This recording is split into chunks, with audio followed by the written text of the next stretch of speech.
Hello once again welcome to the remedial chemistry. तो आज हम एलटी उत्तराखंड केमिस्ट्री का लेक्चर थर्ड लेकर आए हैं। जो हमारा चैप्टर चल रहा था स्टीरियो केमिस्ट्री, तो वो हम लोगों ने कंप्लीट कर लिया है। आज जो हम करने वाले हैं उस पर बेसिस क्वेश्चंस करने वाले हैं। तो आप बिल्कुल ट्रस्ट कर सकते हैं, जो भी कंटेंट पढ़ाया गया है वो बहुत ही सही है और आपके क्वेश्चंस वहाँ से क्लियर हो जाएंगे। बट आप उसको ईजिली फॉलो करते रहें और मैं कोशिश करूँगा कि मैं पूरा कंटेंट आप लोगों को कराऊँ यहाँ पर, ठीक है। तो वो लेक्चर हम लोगों ने कंप्लीट कर लिया था। आज उस पर बेसिस में कुछ क्वेश्चंस आप लोगों को लेके आया हूँ, जिससे आपका पूरा चैप्टर जो है आपको आइडिया आ जाएगा कि जो भी क्वेश्चन हो एग्जाम में 98% पॉसिबिलिटी है कि आपसे वो सवाल बन जाएगा। 2% का मार्जिन तो देखिए रखना पड़ता है, कुछ भी आ सकता है तो उसके लिए, ठीक है। तो चलिए फिर बात करते हैं। तो हमारे पास है find the staggered form of ethane. Ethane आप लोग जानते हैं क्या होता है। Ethane CH3 single bond CH3, right. ये आपका इथेन होता है। तो इथेन में कितने कार्बन है? 2 कार्बन। तो आप देख सकते हैं कि सभी स्ट्रक्चर्स में आपको ये 2 कार्बन नजर आएंगे। तो ये होता है, ठीक है। तो CH3 दिख रहे हैं आपको सब में। अब अगर आप थोड़ा सा भूल गए तो मैं स्टैगर्ड और एक्लिप्स जल्दी से आपको एक बार याद करा देता हूँ। तो ये हमारे पास डंडा है, ठीक है। डंडा क्या कहें? बॉन्ड। तो ये पहला carbon like 1 and this is 2 and this is second carbon, ठीक है। अब जो है उसके बाद पहले वाले कार्बन पे कितने H लगे हैं? 3 H। तो मैंने ये 3 H लगा दिए हैं, ऐसे एक ट्राइंगल बनाते हुए लगाने 3 H, ठीक है। तो ये Y बन रहा है, देखो, है ना। दूसरे पे भी लगाने, दूसरे पे भी मान लीजिए आपने बिल्कुल वैसे ही लगाए, यानी कि इस पे भी Y बना दिया आपने। तो दोनों Y कैसे हैं? उल्टे हैं, या दोनों Y सीधे हों तो ऐसी फॉर्म क्या कहलाती है? एक्लिप्स कहलाती है। क्या कहा मैंने? अगर दोनों Y सीधे हैं या दोनों Y उल्टे हैं तो वो फॉर्म क्या होती है? एक्लिप्स्ड। अगर एक Y उल्टा हो और एक Y सीधा हो, ठीक है, तो ऐसी फॉर्म को क्या बोलते हैं हम? स्टैगर्ड बोलते हैं। अब आप लोग खुद चेक करो क्या आंसर होगा इसका। नॉट स्टैगर्ड ढूंढना है आपने, राइट। Not staggered. तो नॉट स्टैगर्ड क्या होगा आपका? तो ऑप्शन पहले में अगर आप देखें तो पहले में क्या नज़र आ रहा है? पहले Y आपको उल्टा नज़र आ रहा है और दूसरा Y कैसा है? सीधा है। तो उल्टा सीधा हो गया, स्टैगर्ड है। दूसरे वाले में देखो, ये Y भी उल्टा है और ये Y भी उल्टा है। तो ये कैसा है? एक्लिप्स्ड है। तो ये स्टैगर्ड नहीं है। तो राइट आंसर बी हो गया, ठीक है। नेक्स्ट क्वेश्चन पे आते हैं। ओके, तो नेक्स्ट क्वेश्चन क्या है? विच of the following compound will show metamerism. Metamerism क्या होती है? मेटामेरिज्म कौन शो करते हैं वो बात करते हैं। तो मेटामेरिज्म शो करते हैं by functional compounds. By functional compounds मतलब ऐसे फंक्शनल ग्रुप जिनके राइट और लेफ्ट में कनेक्टिविटी की जा सकती है। जैसे कीटोन होता है C डबल बॉन्ड हो, आप इधर से भी जोड़ सकते हो, इधर से भी जोड़ सकते हो। ऐसे ही थायो कंपाउंड यानी कि सल्फर, दोनों साइड से कनेक्टिविटी हो। अगर आप लेफ्ट और राइट में कार्बन के नंबर्स बदल के नया कंपाउंड बना सकते हो तो ऐसे उनको क्या कहा जाता है?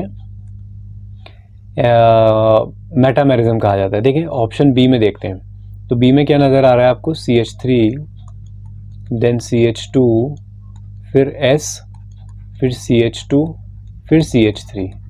तो आप देख सकते हैं कि सर लेफ्ट साइड क्या है? इथाइल है और राइट साइड भी क्या है? इथाइल है। अब मैं इसको चेंज करता हूँ, मैं लेफ्ट साइड एक ही कार्बन रखता हूँ, बाकी तीनों कार्बन जो है वो राइट साइड कर देता हूँ। तो अब मुझे बताइए क्या चेंज हो गया है? बिल्कुल हो गया है सर। एक है अब प्रोपाइल और एक क्या है? मिथाइल है, राइट। पहले वाले में करके देखते हैं, चलिए। तो पहले वाले में क्या होगा देखो, चलो मैं नीचे बना देता हूँ थोड़ा, फिर इरेज कर लेंगे हम। तो पहले वाले में CH3O C2H5 को ओपन कर लेते हैं, CH2 CH3। अब आपको क्या नज़र आ रहा है कि सर एक साइड है इथाइल और एक साइड क्या है? मिथाइल। आप कहते हो नहीं सर पहले लगा दो 2 कार्बन, तो क्या ही फ़र्क पड़ेगा इससे? ऐसा लगेगा कि तुमने उल्टा कर दिया है इसको, है ना। अभी तो इथाइल मिथाइल ही है, लेकिन यहाँ पे चेंज हुए है रियल में, है ना। एक इथाइल था, अब मिथाइल और प्रोपाइल हुआ है, ठीक है। तो राइट आंसर आपका ये हो जाएगा। उसके बाद क्वेश्चन नंबर 3 देखो, तो ऊपर वाले का आंसर हो जाएगा आपका बी आंसर हो जाएगा, ठीक है। तो क्वेश्चन नंबर 3 में आते हैं। विच of the following compound is optically active. तो बच्चों ऑप्टिकली, बच्चे नहीं हो आप लोग, ठीक है, बड़े हैं। तो विच of the following compound is optically active. Optically active होने के लिए क्या होना चाहिए? एक तो कायरल कार्बन देख लो, कायरल कार्बन ऐसा कार्बन जिसके साथ 4 डिफरेंट ग्रुप लगे हों। तो पहले वाले का स्ट्रक्चर बनाओ, ब्यूटेनॉल मतलब 1 पे है ना, तो CH3 CH2 CH2 CH2। क्या इसमें कोई ऐसा कार्बन है जिसपे 4 अलग ग्रुप लगे हो? नहीं है। पहले वाले कार्बन को देखो, पहले वाले कार्बन में आप कहोगे सर एक कार्बन के साथ 3-3 H हैं, कहाँ से अलग होंगे? दूसरे कार्बन में 2-2 H लगे हैं, सब में 2-2 H लगे हैं, तो ये तो कोई नहीं है। अब मैं लास्ट वाला चेक कराता हूँ तुम्हें, ठीक है? सारे थोड़ी चेक कराऊंगा अब, ठीक है? 2 ब्यूटेनॉल, तो 2 ब्यूटेनॉल, तो ये है आपके पास। चलो अब चेक करो, सेकंड वाले कार्बन को देखो ज़रा, सेकंड वाले कार्बन को देखेंगे, सेकंड वाला कार्बन नज़र आ रहा है आपको? सेकंड वाले कार्बन में देखो, तो सेकंड वाले कार्बन में आप क्या देखते हैं कि सर ये वाले कार्बन में एक तो लगा है CH3, एक लगा है OH, एक लगा है पूरा C2H5 और एक लगा है H। तो 4 डिफरेंट ग्रुप है। तो ये कैसा है? कायरल है। इसका मतलब राइट आंसर क्या हो गया आपका? ऑप्टिकली एक्टिव कौन है फिर आपका? बी वाला, ठीक है? तो B is the right answer. Clear हो गया? इतनी बात समझ में आ गई होगी? ओके, चलो नेक्स्ट। तो नेक्स्ट क्वेश्चन है हमारे पास, क्या कह रहा है नेक्स्ट क्वेश्चन देखें। CHO CH ये सारी चीज़ें लगी हुई हैं इसमें, तो मैं इसको थोड़ा सा ठीक से बना देता हूँ यहाँ पे, ये कलर शायद विजिबल ना हो, वाइट ले लेते हैं। तो CHO फिर CHOH फिर उसके बाद CHOH, राइट? फिर उसके बाद CH, कितने? 3 है, 1 2 3, फिर लास्ट में CH2OH, ठीक है? ये है। क्या चेक करना है? How many optically active forms of are possible for a compound of the formula. Option देना भूल गया हूँ मैं इसमें। तो क्या करना होता है इसके लिए? कायरल कार्बन काउंट करो। फॉर्मूला होता है 2 की पावर n, तो उतने ही आइसोमर बनते हैं, ठीक है? 2 की पावर n, तो कितने कायरल कार्बन ढूंढो इसमें। तो देखो सेकंड वाले कार्बन को देखो, एक कार्बन तो सेकंड वाला कायरल है। क्यों? क्योंकि एक लगा है CHO, एक लगा है OH, एक लगा है पूरा ग्रुप ये, और एक क्या लगा है H। ऐसे ही सेकंड वाले में करो, सेकंड वाले में भी कहोगे सर एक OH है, एक नीचे पूरा ग्रुप है, एक H लगा है, एक ऊपर पूरा ग्रुप है। तो फर्स्ट सेकंड थर्ड, लास्ट वाला तो नहीं होगा ना, लास्ट में तो एक कार्बन पे 2 H है, तो कितने हैं? 2 की पावर 3, तो कितना आ गया? 6 नहीं, कितना आएगा?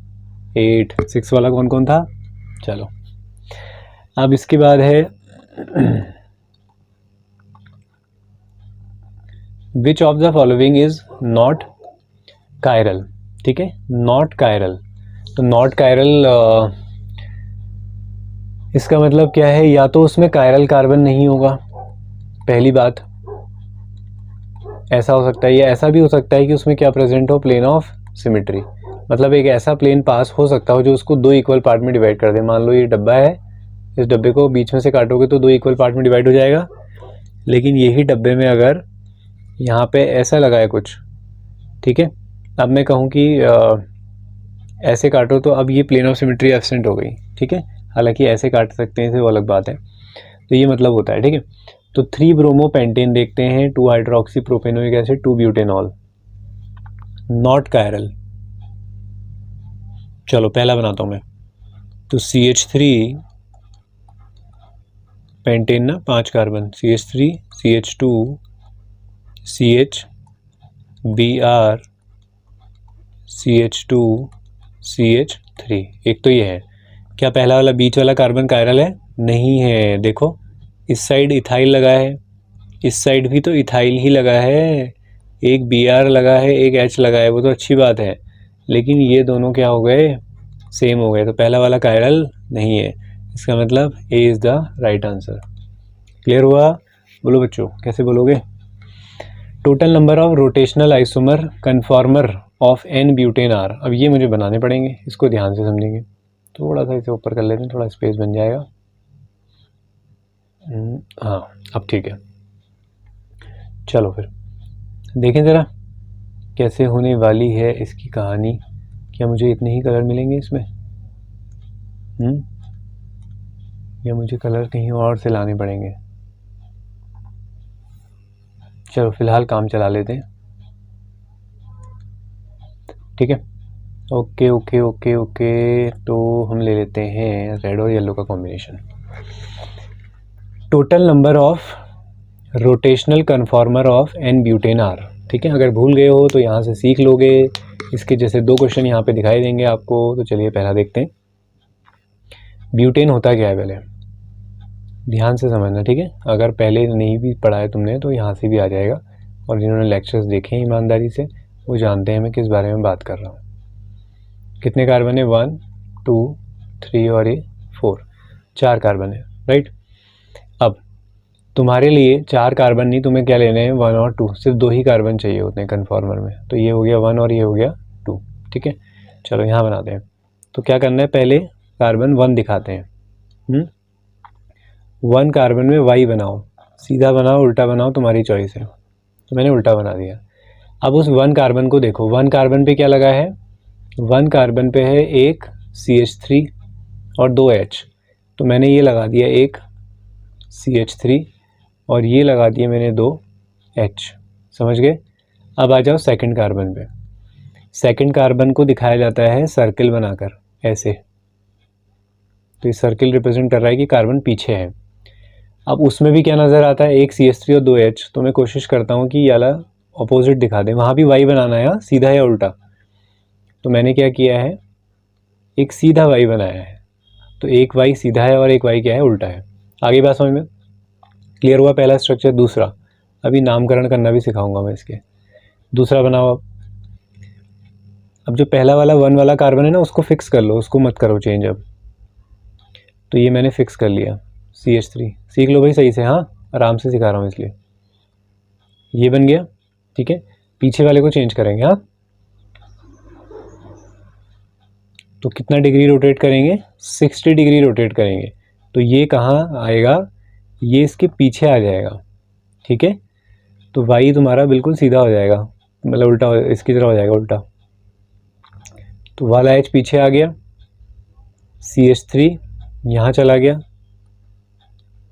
और इसके पीछे H आ गया, ठीक है। एक बार और रोटेट करो, फिर 60 डिग्री रोटेट करो। अब क्या बनेगा? बहुत कुछ सीखने को मिलेगा इसमें से, ठीक है। छोटा क्वेश्चन बड़ा सोचोगे तुम, इसको नहीं दो।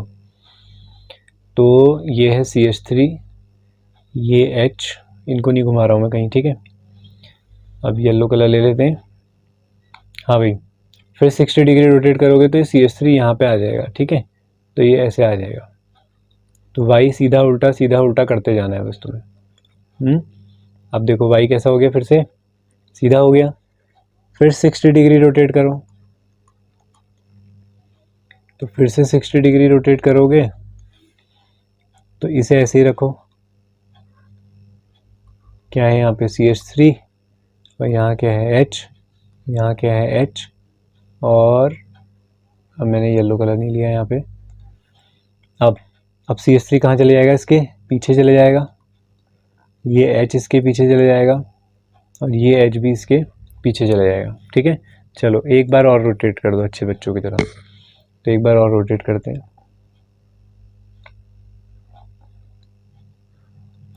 तो हमने ये सीधा रखा हुआ है पहले से ही।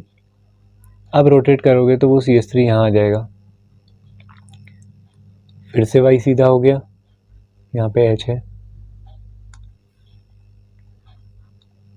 तो यहाँ पे H। क्लियर? एक बार और रोटेट कर दो, ठीक है। वापस अंदर आ जाओ, एक बार और रोटेट करेंगे तो ये ऐसे ही रहेगा, बस होने वाला है H H। क्या करना है, थोड़ा सा पेशेंस रखेंगे, हाँ। अब ये जो CH3 है वो रोटेट होके यहाँ आ जाएगा, इसके पीछे आ जाएगा। तो फिर ये CH3 और इसके पीछे H और इसके पीछे भी H। बस आखिरी बार एक रोटेशन और मारो। जब तुम एक रोटेशन और मारते हो तो क्या होता है, ऊपर CH3 मतलब मिथाइल, H, फिर ये आपका पीछे वाला कार्बन, अब ये रोटेट होके यहाँ पे वापस आ गया, और ये यहाँ, और ये यहाँ। तो ये पहले के दोनों क्या हैं, ये तो आइडेंटिकल है ना, ये कैसे हैं, आइडेंटिकल है, मतलब लास्ट वाला काउंटिंग में नहीं आएगा। ठीक है, तो बोलो भाई कितने हो रहे हैं, काउंट करो ज़रा, काउंट करेंगे कितने आ रहे हैं, काउंट करो ज़रा, है ना। एक तो ये हो गया आपका, काउंट कर लो इनको, तो ये हो गया आपका 1, उसके बाद 2, ये 3, ये 4, ये 5 और ये 6, तो 6 आ रहे हैं आपके, 1 2 3 4 5 और ये 6। तो आंसर तो आपको पता चल गया कि क्या होने वाला है, आंसर होने वाला है हमारा 6 होने वाला है। ठीक है, क्लियर हो गया। अब ये वाला जो है ना और ये वाला जो है, ये दोनों क्या है, आइडेंटिकल हैं, तो ये काउंटिंग में नहीं होंगे। अब मैं थोड़े से इनके नामकरण बताता हूँ तुम्हें, ठीक है ना, समझ जाओगे। चलो अब हम इनका नामकरण करेंगे, आपके बहुत सारे कॉन्सेप्ट इसमें क्लियर हो जाएंगे। पहले वाले में देखो ज़रा, पहले वाले में क्या नज़र आता है हमें, CH3 और दूसरा CH3 दोनों एक दूसरे के अपोजिट हैं, तो पहली वाली फॉर्म को क्या बोलते हैं, एंटी स्टैगर्ड। क्या बोलते हैं, यहाँ पे लिख देता हूँ मैं राइट साइड में कॉर्नर में, तो पहली वाली फॉर्म है एंटी स्टैगर्ड। स्टैगर्ड मैंने अभी बताया था, झूठ मत बोलना तुम, अगर एक वाई सीधा और एक वाई उल्टा हो तो क्या बोलते हैं, स्टैगर्ड। तो पहली वाली फॉर्म बहुत स्टेबल होगी, क्यों, क्योंकि पहली वाली फॉर्म में दोनों CH3 बड़े ग्रुप एक दूसरे के ऑपोजिट आ रहे हैं, राइट। अब दूसरे में आओ, दूसरे में आप क्या देख रहे हो, दूसरे में देखो क्या हो रहा है, दूसरे में आपके दोनों वाई क्या है, एक जैसे ही हैं, दोनों ही उल्टे हैं, तो एक्लिप्स्ड फॉर्म है। तो सेकंड वाली फॉर्म को क्या बोलोगे आप, एक्लिप्स्ड बोलोगे। तो सेकंड क्या है आपकी, एक्लिप्स्ड है। ठीक, अब थर्ड में आओ, थर्ड वाले को देखो ज़रा, थर्ड वाले में आप देखेंगे कि सर CH3 और CH3 एक वाई सीधा है और एक उल्टा है तो स्टैगर्ड ना, लेकिन दोनों CH3 ग्रुप पास हैं, अपोजिट तो नहीं है ना, है तो स्टैगर्ड, लेकिन उतनी स्टेबल नहीं है जितनी पहली वाली है। तो अगेन आप कहेंगे कि थर्ड वाली फॉर्म भी क्या है, स्टैगर्ड ही है। इसका एक और स्पेशल नाम होता है, जब दोनों सेम ग्रुप अगल बगल आ जाएं तो उसको बोलते हैं गॉची फॉर्म। क्या बोलते हैं, गॉची, गॉची फॉर्म बोलते हैं। ठीक है, अब फोर्थ वाला देखते हैं। फोर्थ वाले में आप देखेंगे कि दोनों CH3 बहुत ही पास आ गए हैं, एक्लिप्स्ड है और बहुत ख़राब एक्लिप्स्ड है, इसको बोलते हैं fully eclipsed, highly unstable, fully eclipse, सबसे ज़्यादा रिपल्शन। ठीक है, उसके बाद नीचे वाली नॉर्मली क्या है आपकी, 5 वाली क्या बोलोगे, नॉर्मल एक्लिप्स्ड है, इसमें कुछ ऐसा नहीं है। ठीक है, ये सेकंड नंबर वाले जैसी ही है। फिर लास्ट वाला तो अब कुछ है नहीं, है ना। तो ये कहानी रही है इसके रोटेशन की। अच्छा ये वाला मिस हो गया ना, सॉरी, फिफ्थ वाला तो ये है, ये सिक्स्थ है। ठीक है, फिफ्थ वाले में भी क्या है, दोनों CH3 अगल बगल आ गए हैं, इसे भी क्या कहोगे, गॉची फॉर्म कहोगे। ठीक है, आया समझ में। चलो थोड़ा सा स्पेस कम पड़ गया यहाँ पे, इतना कुछ लिख दिया हमने इसमें, चलो सब क्लियर कर दिया मैंने। तुम्हारे पास तो वीडियो पीछे करके जाने का ऑप्शन है ही, क्यों टेंशन ले रहे हो, कभी कभी तुम भी जा सकते हो, अरे सर हमने तो नोट ही नहीं किया था। तो मैंने क्या क्या बताया, देखो पहली फॉर्म लिखी मैंने क्या, एंटी स्टैगर्ड। आज से तुम्हें पता है एंटी स्टैगर्ड का मतलब क्या है, स्टैगर्ड सब जानते हो ना भाई, एक वाई सीधा और एक उल्टा, एक्लिप्स दोनों वाई सीधे या दोनों उल्टे। ठीक है, तो एंटी स्टैगर्ड दोनों CH3 एक दूसरे के क्या है, 180 पे हैं, तो सबसे ज़्यादा स्टेबल होगी। ठीक है, सबसे ज़्यादा स्टेबल। और फुल्ली एक्लिप्स्ड किसको बोलते हो, फुल्ली एक्लिप्स्ड में दोनों सेम ग्रुप अगल बगल आ जाएंगे। ठीक है, सेम ग्रुप, यानी कि जो हमने एंटी स्टैगर्ड में अपोजिट रखे हैं, ठीक है, वो एक दूसरे के अगल बगल होंगे, यानी कि बिसाइड में होंगे। फिर थर्ड आता है गॉची। तो गॉची फॉर्म कौन सी, अरे वेट वेट वेट, एक्लिप्स्ड में तो एक के ऊपर एक होंगे, ठीक है, काट देता हूँ मैं इसे। गॉची में वो क्या होंगे, अगल बगल होंगे, जैसे ये मैं दिखा देता हूँ, कन्फ्यूजन हो जाएगा नहीं तो। ये मिथाइल, ये मिथाइल, तो ये होगी गॉची फॉर्म। ठीक है, फुल्ली एक्लिप्स्ड में क्या है,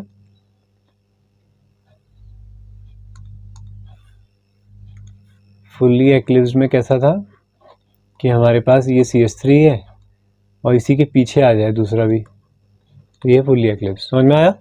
तो ये इस तरीके की चीज़ें होती हैं। कभी कभी गॉचे फॉर्म भी स्टेबल हो जाती है, वो आगे क्वेश्चन आएगा एक, उसमें मैं दिखाऊंगा तुम्हें, ठीक है। चलो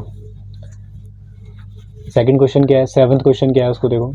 विच of the following compound can exist in optically active.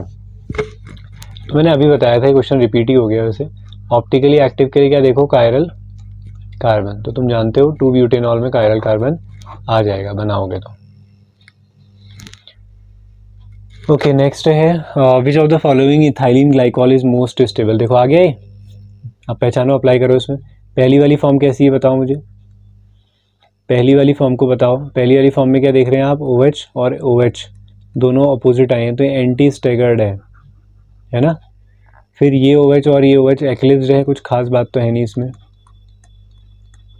फिर ये वाली गॉची फॉर्म है, दोनों सेम ग्रुप अगल बगल आ गए हैं। तो ये भी एक्लिप्स्ड है, इसमें तो कुछ खास बात है नहीं। तो एंटी और किस में कंपैरिजन करना है हमें, क्योंकि ये दोनों ही स्टेगर्ड हैं। कौन सी स्टेगर्ड स्टेबल होगी?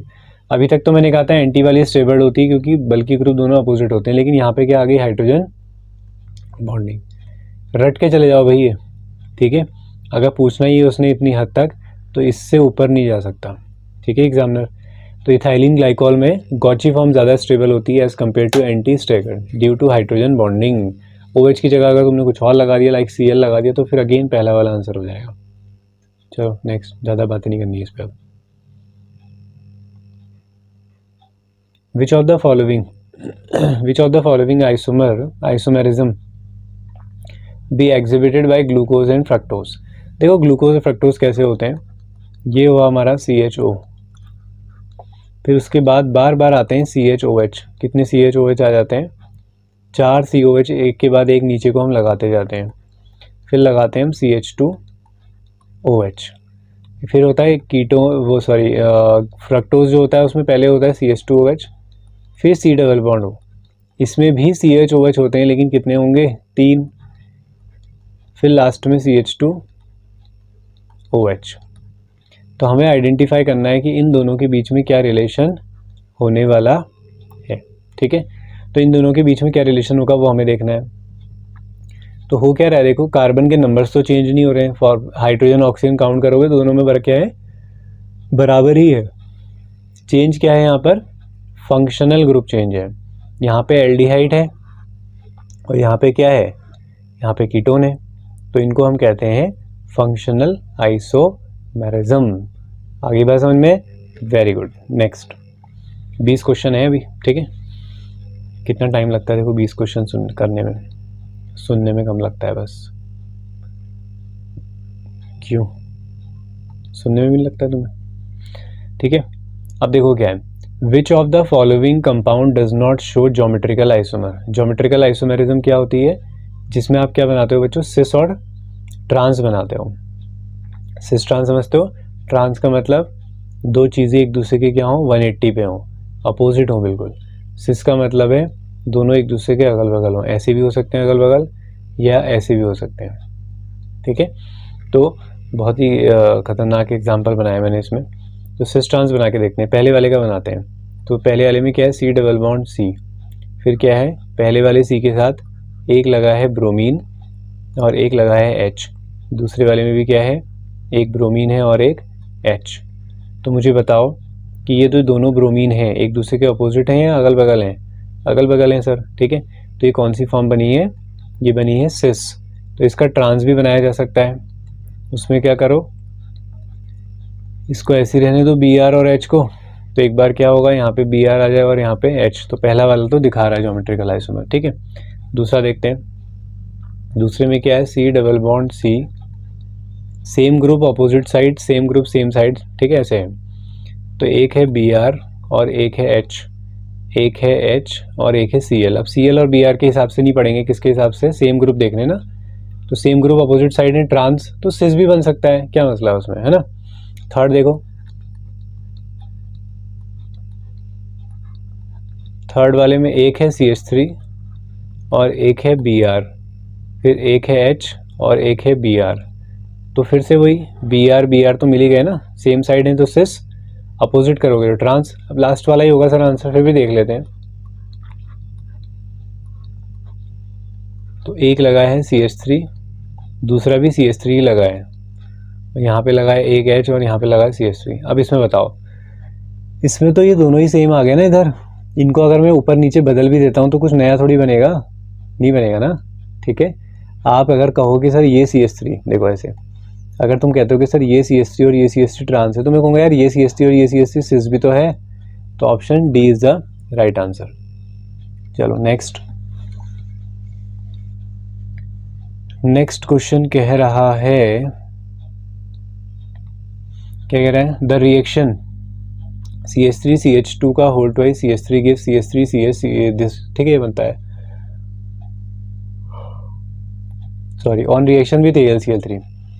तो मुझे ये बताओ, इन दोनों में काउंटिंग करो जरा कार्बन की, क्या कार्बन के नंबर्स बदल रहे हैं? चेक करो जरा। पहले वाले में कितने कार्बन है? एक CH3 है, CH2 का होल ट्वाइस, तो 2 कार्बन अंदर है, तो 4 कार्बन है। और इधर 1 2 3 4, यहाँ भी 4 है।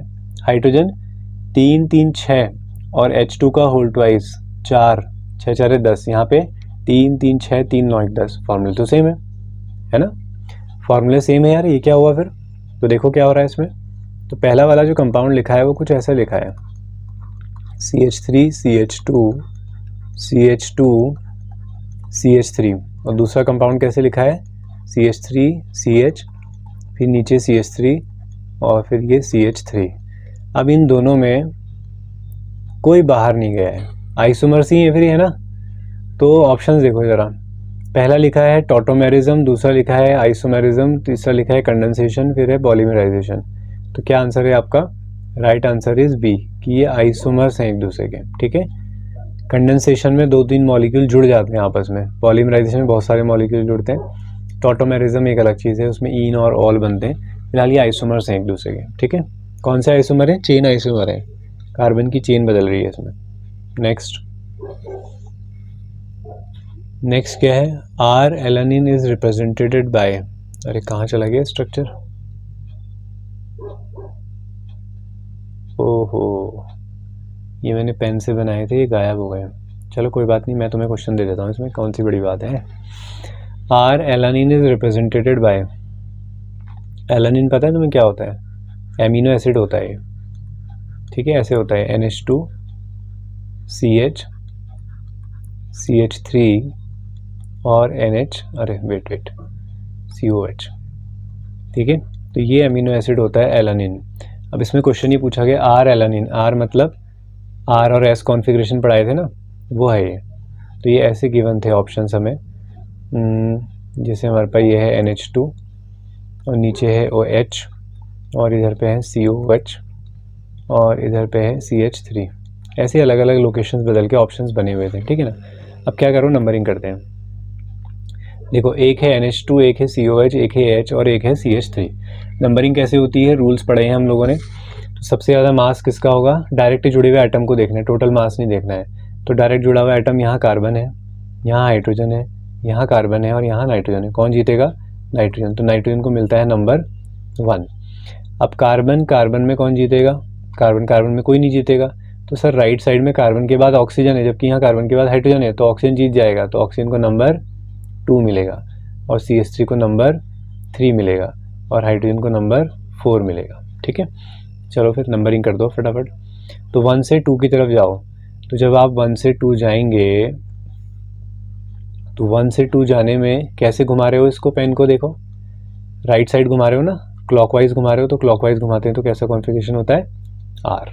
तो ये आपका राइट आंसर वहाँ पे होने वाला था। ठीक है, मैं दूसरा भी बना के दिखा देता हूँ। दूसरा क्या हो सकता है? ऐसा बना हो सकता है, NH2 COOH, फिर ये H, फिर ये CH3। इसमें भी नंबरिंग करो, N को नंबर 1 ही मिलेगा, COH को नंबर 2, CH3 को नंबर 3 और इसको नंबर 4। 1 से 2 ही जाना है। तो अब कैसे आ रहे हो तुम? उल्टा आ रहे हो ना। अब क्या आता फिर? S आता, लेकिन तुम्हें ये वाला ढूंढना था। ठीक है, अगर सुन लो, अब यहाँ पे आगे भी एग्जाम्पल आएगा। तो अगर बच्चों H हो यहाँ पे और COH हो यहाँ, NH2 लगा हो यहाँ और CH3 हो यहाँ, मतलब एच क्या हो, राइट या लेफ्ट में लगा हो, डाउन नहीं लगा, अभी तक तो डाउन था ना, ठीक है, तो राइट या लेफ्ट में लगा होगा तो नंबरिंग तो वैसे ही होनी है, इसको तो 1 ही मिलना है, इसे 2 ही मिलना है, नंबर दिख रहे हैं, ठीक है, और इसे 4 ही मिलना है। तो 1 से 2 तुम्हें जाना है, अभी भी 1 से 2 जाओगे तो कैसे आएगा, आर आएगा, लेकिन 1 से 2 तुम जा रहे हो, अगर एच आपका राइट या लेफ्ट में प्रेजेंट है तो जो आर आएगा ना उसका आंसर आर नहीं लिखोगे, आर आएगा तो एस लिखोगे, एस आएगा तो आर लिखोगे, ये रूल होता है, ठीक है। यानी कि एच की जो सही लोकेशन जिसमें हमें कोई चेंज नहीं करना है वो कहाँ होती है, डाउन होती है। अगर नीचे है तो रूल में कोई चेंज नहीं करना होता है। अगर राइट या लेफ्ट में आ गई, यहाँ पर है, यहाँ पे आ रही है या फिर यहाँ आ रही है, तो आपने क्या करना है, आर आएगा तो एस, एस आएगा तो आर। क्लियर हो गया। Next question number 13, the absolute configuration of S, इसको तो छोड़ना ही पड़ेगा, कुछ है नहीं, इसमें भी आर और एस निकालना था, मैंने सिखा दिया तुम्हें, ठीक है। क्या है, विच of the following compound show geometrical isomer, बना लोगे, अभी चेक किया था ना ज्योमेट्रिकल आइसोमर, ठीक है। क्या बनने चाहिए, सिस और ट्रांस, बोलो भाई कौन सा होगा फिर इसमें, मुझे तो लग रहा है डी होने वाला है, चेक करें, तो सी डबल बॉन्ड सी है, ठीक है। पहले वाले डबल बॉन्ड वाले कार्बन पे क्या क्या है, एक तो CH3 है और एक क्या लगा है, Br, ऐसी उधर भी एक Br है और एक CH3, तो देखो Br और Br क्या आ गया, ट्रांस, बस बना लोगे। Consider the compound the configuration of C2 and C3 are respectively, यहाँ पर भी वो गायब हो गया है, बट मैं बना देता हूँ, कोई बात नहीं, क्योंकि PDF मैंने कई बार अलग अलग सॉफ्टवेयर्स में डालने के चक्कर में ये जो मैंने बनाया था वो इरेज हो गया है, ठीक है। चलिए कोई बात नहीं, मैं एक क्वेश्चन देख लेता हूँ, बना देता हूँ, याद है, कोई इतनी बड़ी बात नहीं है वो, ठीक है, ठीक है, ये गलत ठीक रहेगा, ठीक है, एक बना देते हैं, जैसे ये है, ठीक है। C2 C3 का मतलब ये है कि ये कार्बन रहा C2 और ये कार्बन रहा C3, ठीक है। तो मान लीजिए यहाँ पे लगाया है COOH और यहाँ पे लगा देता हूँ मैं OH, यहाँ लगा देते हैं H, यहाँ लगा देते हैं OH, यहाँ लगा देते हैं H, यहाँ लगा देते हैं CH3। ध्यान से समझना, ठीक है, कॉन्सेप्ट बनाना, इसलिए मैंने कहा एक सीखना है, एग्जाम्पल सब पे अप्लाई हो जाएगा। अब नंबरिंग करो, चलो देखो ये क्या है, COH, ठीक है, इस कार्बन से जुड़ा है एक COH, मतलब इस कार्बन से डायरेक्ट कौन जुड़ा है, एक C, इस कार्बन से डायरेक्ट कौन जुड़ा है, O, इस कार्बन से डायरेक्ट कौन जुड़ा है, H, इस कार्बन से डायरेक्ट कौन जुड़ा है, अगेन एक और कार्बन जुड़ा है, ये वाला, ठीक है। तो मुझे बताओ कौन नंबरिंग में 1 आएगा, तो नंबरिंग 1 मिलेगी सर O को, ठीक है। फिर ऊपर भी C है और नीचे भी C है, ऊपर C के बाद O है लेकिन नीचे C के बाद C ही है, ठीक है, C के बाद O है, ठीक है, लेकिन ऊपर 2 O है, नीचे एक ही O है, तो नंबरिंग मिलेगी ऊपर तो 1 2, और नीचे की तरफ आएगी नंबरिंग 3, और यहाँ लेफ्ट में आ जाएगा 4। तो चलो फिर 1 से 2 चलो, जल्दी करो, 1 से 2 जाना है, तो 1 से 2 जाते हैं ऐसे, तो उल्टा जाना पड़ रहा है ना, उल्टा जाना पड़ रहा है, तो ऐसा आना चाहिए था, लेकिन मैंने अभी कहा ना अगर H लेफ्ट या राइट में आए तो आंसर उल्टा कर देना, तो तुम्हें ऐसे जाना पड़ रहा है, लेकिन कैसा जाना पड़ेगा रियल में, आंसर क्या होगा, R होगा। अब सेकंड वाले कार्बन, थर्ड वाले कार्बन को चेक करो, थर्ड वाले कार्बन में भी वही है, यहाँ O है, यहाँ C है, यहाँ H है और ऊपर भी C है, तो नंबरिंग 1 इसको मिलेगी। फिर 2 आप ऊपर चले जाओगे और 3 नीचे आ जाएगा, 4 ये, 1 से 2 जाओ, 1 से 2 गए, कैसे गए, R, लेकिन क्या लिखोगे, S लिखोगे, तो आप ये कहोगे, ठीक है, आप कहोगे जो C2 है वो R है और जो C3 है वो क्या है, S है, मतलब आंसर होना चाहिए था 2R और 3S, ठीक है, मैच कर ही रहा है वैसे इससे कोई ना कोई तो आंसर। वैसे इसका आंसर मुझे ध्यान आ रहा कि मतलब जो रियल वाला एग्जांपल था उसमें B आया था, बट यहाँ पे मैंने नया एग्जांपल बना लिया, उसका नया आंसर आ गया, की फ़र्क पड़ता है।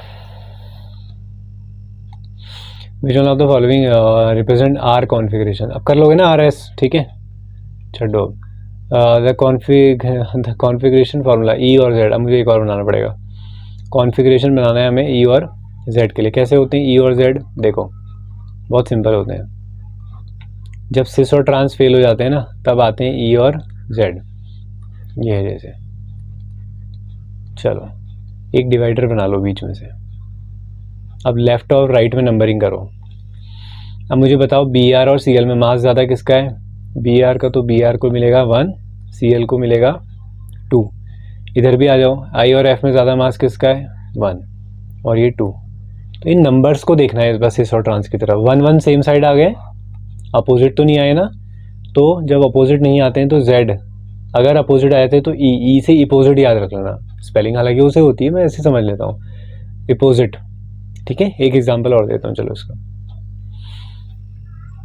जैसे हमारे पास ये है, एक है H और एक है C2H5 इथाइल, एक है CHO और एक है COOH। चलो नंबरिंग करो। CHO और CO में C और C सेम है, फिर O आएगा, यहाँ भी O आएगा, लेकिन नीचे 2 O आ रहे हैं, ऊपर एक ही O आ रहा है। तो नंबर 1, नंबर 2।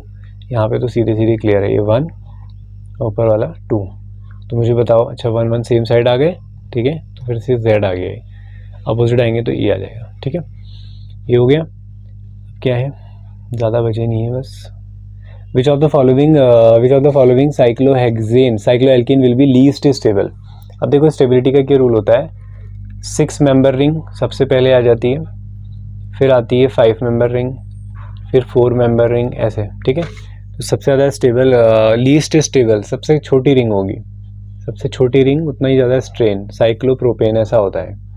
ठीक है, 4 होगा तो साइक्लोब्यूटेन, 5 होगा तो साइक्लोपेंटेन, 6 होगा तो साइक्लोहेक्सेन। ठीक है, तो ये स्टेबिलिटी का ऑर्डर है। लीस्ट स्टेबल पूछा था। The most stable confirmation of ethane, the most stable confirmation of ethane, the most confirmation of ethane 1,2 diol. अब देखो तुम्हें इसका आंसर आ जाएगा, ये इथाइलिन ग्लाइकॉल का ही IUPAC नेम है, इथेन 1,2 डाइऑल। इथेन मतलब 2 कार्बन, ये। ठीक है, तो इथाइलिन ग्लाइकॉल जैसे बनाया था वही है। तो कौन सी फॉर्म स्टेबल थी इसकी? गॉची फॉर्म स्टेबल थी। चलो last question, which of the following conformation of n butane is most stable. N butane का कौन सा स्टेबल होगा? एंटी स्टैगर्ड, क्योंकि वो तो कोई हाइड्रोजन बॉन्डिंग नहीं करता है ना। तो ये चीज़ें आपकी क्लियर हो गई होंगी। तो अब जो हम नेक्स्ट लेक्चर लेकर आने वाले हैं, इनऑर्गेनिक और ऑर्गेनिक पैरेलल में चलेंगी। ऑर्गेनिक भी साथ साथ में चलती रहेगी, साथ में हम इनऑर्गेनिक भी स्टार्ट करेंगे, और उनके क्वेश्चंस हम ऐसे करेंगे, PDF बनी हुई है क्वेश्चंस की। ठीक है, क्योंकि ऑफलाइन भी लेक्चर चल ही रहे हैं, तो पेपर बनाए हुए हैं, तो आप लोगों को भी करा देंगे फ्री में, ऐसी कोई दिक्कत नहीं है। ठीक है, बस आप लोग अपने फ्रेंड के साथ ज़्यादा से ज़्यादा शेयर करें, ताकि थोड़ा बहुत मोटिवेशन मुझे भी मिलता रहे आप लोगों को लेक्चर्स प्रोवाइड करने के लिए।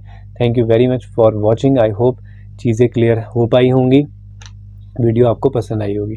तो मिलते हैं नेक्स्ट वीडियो में।